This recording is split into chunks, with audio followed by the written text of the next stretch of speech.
Uy, kaibigan, kung ayaw mo mag-ipon pero gusto mo yumaman, makinig ka.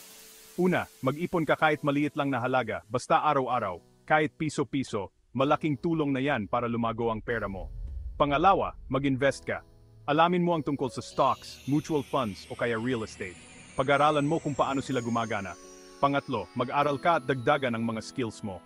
Mas marami kang alam, mas maraming oportunidad na kumita. Pang-apat, magsimula ka ng negosyo. Kahit online selling lang yan o food business, basta may hilig ka, sige lang. Gawin mo ang gusto mo. Pang-lima, bawasan mo ang gastos mo. Tipirin mo yung mga hindi naman importante para mas marami kang maipon. Pang-anim, aralin mo ang financial literacy. Alamin mo ang budgeting, pag-ipon, at pag-i-invest. Mahalagang matuto tungkol sa pera. Pito, makipag-network ka. Makipag-ugnayan ka sa mga tao sa industriya mo. Dito nagsisimula ang mga oportunidad. Pangwalo, magtabi ka ng emergency fund. Para kapag may bigla ang gastos, hindi ka malulubog sa utang. Siyam, maging disiplinado ka. Sundin mo ang mga financial goals mo. At panghuli, magbigay ka. Kahit maliit lang na tulong sa iba, nagdadala yan ng magandang kapalaran. Sa mga tips na to, makakamit mo ang mga pangarap mo at unti-unti kang yayaman.